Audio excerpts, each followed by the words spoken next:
ఈరోజు రాష్ట్రంలో గిట్టుబాటు ధరలు చాలా రైతులు చాలా ఇబ్బందులు పడతా ఉన్నారు.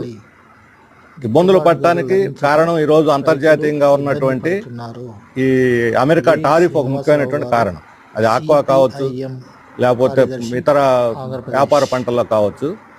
ఇప్పుడు వ్యాన్స్ అమెరికా ఉపాధ్యక్షుడు మన దేశంలో పర్యటిస్తున్నారు. ఆయన ఏం చెబుతున్నాడు? అమెరికా నుంచి దిగుమతి అయ్యేటువంటి వ్యవసాయ ఉత్పత్తులు, అది గోధుమ కావచ్చు, మొక్కజొన్న కావచ్చు, ఇటువంటి వాటి మీద, ఆహార ఉత్పత్తుల మీద పన్ను తగ్గించండి. WTO ప్రకారం మనకున్న దాంట్లో అమెరికా దిగుమతుల మీద 1/3 మనం పన్ను వేస్తున్నాం. రైతులను 100% వేయొచ్చు మనం పన్ను WTO నిబంధనల ప్రకారం వ్యవసాయ ఉత్పత్తుల మీద, దిగుమతి మీద. కానీ 36% మనం వేస్తున్నాం.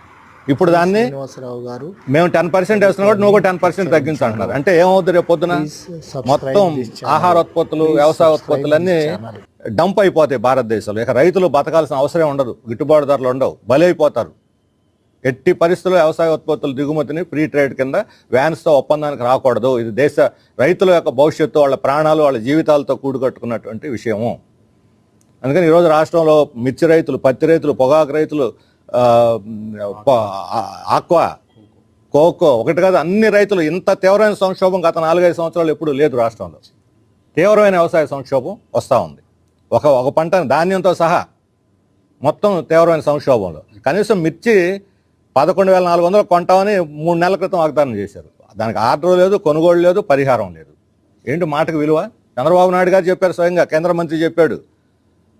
కేంద్ర ప్రభుత్వం, రాష్ట్ర ప్రభుత్వం ఇద్దరు ఫెయిల్ అయిపోయారు. కనీసం జోక్యం లేదు. మాటలతో కడుపు నిండుద్దా? ఈరోజు 8,000, 9,000 పడిపోయింది.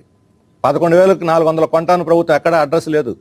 మిర్చి రైతులు, పొగాకు రైతులు, బర్లీ పొగాకు, ITC కంపెనీ, గోల్డ్ ప్రే కంపెనీ మేము కొంటాం, వేయండి అని ప్రోత్సహించారు రైతుల్ని ప్రకాశం, బాపట్ల, గుంటూరు జిల్లాల్లో. ఇప్పుడు మేము కొనుగోలు చేయమంటున్నారు. 15,000 అమ్మిన పొగాకుని 3,000 కొంటామంటున్నారు. ఏం చేయాలి? వాళ్ళు ఆత్మహత్య చేసుకోవాలా? రైతుల ఆత్మహత్యలు మరలా మొదలైతే దానికి ప్రభుత్వం బాధ్యత వహించాలి. గత ప్రభుత్వాలకు ఏ గతి పట్టిందో తెలుసు. రైతుల ఆత్మహత్యల వల్ల వెంటనే ప్రభుత్వం జోక్యం చేసుకొని ధరల స్థిరీకరణ ఇది ఇచ్చి అన్ని పంటలకి మద్దతు ధరలకు కొనుగోలు చేసే బాధ్యతను ప్రభుత్వం తీసుకోవాలి. లేదంటే రైతుల యొక్క ఆగ్రహానికి గురి కావాల్సినటువంటి పరిస్థితి వస్తుంది. ఇది ఒక తీవ్రమైనటువంటి